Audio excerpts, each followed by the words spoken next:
चंद्रमा ही शिव के मस्तक पर नहीं है, होलसेल के व्यापारी हैं। गंगा भी शिव जी के मस्तक पर है। ये प्रसंग है उन दिनों की जिस समय महाराज सगर 99 अश्वमेघ यज्ञ कर चुके थे और 100वां अश्वमेघ यज्ञ कर रहे थे। उस समय महाराज सगर ने उस घोड़े को छोड़ा। देवराज इंद्र ने सोचा कि 100 अश्वमेघ यज्ञ हो गया तो ये सगर मेरे स्वर्ग का राजा बन जाएगा। इसलिए देवराज इंद्र उस घोड़े को गंगा सागर भगवान कपिल देव के वहां छोड़कर आ गए। वो घोड़ा वापस नहीं आया। सगर के 60,000 पुत्र थे, उनको कहा कि जाओ आकाश पाताल लेकर करो, घोड़ा लेकर आओ। 60,000 पुत्र ने बड़ी मेहनत की और घोड़े को बहुत बहुत ढूंढा और अंत में गंगा सागर पहुंचे, घोड़ा मिला। लेकिन भगवान कपिल देव का अपराध किया, 60,000 पुत्र वहीं पर जलकर भस्म हो गए। अब उनका उद्धार, अब यज्ञ तो अश्वमेघ यज्ञ तो वहां बाजू में रहा, अब ये 60,000 का उद्धार कैसे हो? महाराज सगर ने प्रयास किया, नहीं कर पाए। सगर के एक पुत्र हुए जिसका नाम था असमंजस। बड़ी तपस्या की लेकिन असमंजस भी अपने 60,000 पितरों का उद्धार नहीं कर पाए। तब जाकर असमंजस के एक पुत्र हुए अंशुमान। रघुकुल सूर्य वंश की परंपरा में अंशुमान हुए। तपस्या से भगवान कपिल देव को प्रसन्न किया, उपाय ले लिया कि ये 60,000 पितरों का उद्धार तब हो सकता है जब इनकी अस्थि गंगा में पधराई जाए। उपाय तो मिल गया, लेकिन और एक प्रश्न था कि भाई गंगा को धरती पर कैसे लाए, क्योंकि उन दिनों गंगा ब्रह्मलोक तक थी। अब अंशुमान जी मां गंगा को प्रकट करने के लिए तपस्या करने लगे, परंतु वे गंगा को धरती पर नहीं ला पाए। अंशुमान के पुत्र हुए राजा दिलीप। राजा दिलीप ने बड़ी तपस्या की लेकिन मां गंगा को नहीं उतार पाए। अंत में राजा दिलीप के पुत्र हुए भगीरथ। भगीरथ जी ने तपस्या की, तपस्या से मां गंगा प्रसन्न प्रकट हुई। निवेदन किया, मां आप इस धरती पर आओ। गंगा ने कहा कि आपकी तपस्या से मैं प्रसन्न हूं, इस धरती पर तो मैं आऊंगी, लेकिन मेरी 2 शर्त है। पहली शर्त यह है कि मैं ब्रह्मलोक से पृथ्वीलोक तक आऊंगी। ब्रह्मलोक और पृथ्वीलोक के बीच में 7 लोक है, जनलोक, महरलोक, तपलोक, सिद्धलोक, ब्रह्मलोक।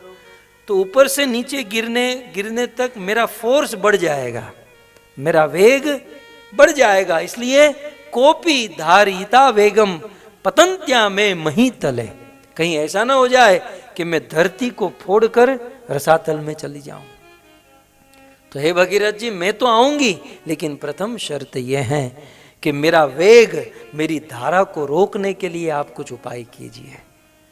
क्या करे भगीरथ जी? भगीरथ जी तुरंत वो सोचे कि सबका काम शिव जी करते हैं, जिसका कोई आधार नहीं उनका मेरा महादेव। महादेव के पास गए, भोलेनाथ आप कुछ कीजिए। माँ गंगा धरती पर आना चाहती हैं, लेकिन उसका वेग कैसे रोके? शिव जी ने कहा कि गंगा आना चाहती, भगवान विष्णु के चरणों से प्रकट हुई गंगा धरती पर आना चाहती है, तो जाओ कह दो गंगा को कि मेरे मस्तक पर आ जाए, मेरे मस्तक से उनका वेग कम करके मैं नीचे छोड़ूंगा। प्रश्न उठा कि शिव जी चाहते तो गंगा को कहीं भी उतार सकते थे, समर्थ थे, लेकिन अपने मस्तक पर ही गंगा को क्यों उतारा? शिव जी ने इतना ही सोचा कि रात और दिन जिस भगवान के चरणों का मैं ध्यान करता हूँ, उस भगवान के चरणों का जल साक्षात मेरे मस्तक पर आ रहा है, मैं तो धन्याति धन्य बन गया, गंगाधर बन गया। तो इस प्रकार से यह सोचकर निवेदन किया। और दूसरी शर्त, अब प्रसंग आया इसलिए कहो, तो ये थी कि भाई मैं जब पृथ्वी पर आऊंगी तो साउथ कैरोलिना से, कोलंबिया से लोग आएंगे, हरिद्वार मुझ में स्नान करेंगे, अपना सारा पाप छोड़ेंगे और खुद पवित्र होके वापस अमेरिका आ जाएंगे। अब ऐसा चलता रहा तो मैं तो एक दिन पापों से भर जाऊंगी। तो मेरा पाप दूर करने वाला कौन? गंगा का पाप कौन दूर करे? तब भगीरथ जी ने कहा, माँ आप चिंता मत करो, आप में पापी तो स्नान करेंगे, लेकिन साथ ही साथ राम कृष्ण के शुद्ध भक्त भी स्नान करेंगे। और जब ये शुद्ध भक्त आप में स्नान करेंगे, आपके सारे पापों को हर लेंगे, क्योंकि तीर्थम कुर्वन्ति तीर्थानि, भक्त जो होते हैं वे तीर्थ को भी पवित्र कर देते हैं। सो इस प्रकार शिव जी ने माँ गंगा को अपने मस्तक पर धारण किया। आप विचार कीजिए कितना फोर्स होगा माँ गंगा का शिव जी पर।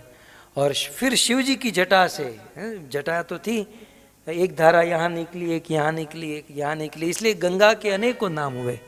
शिव जी की जटा से एक धारा निकली, उसका नाम हुआ मंदाकिनी, एक का हुआ अलकनंदा।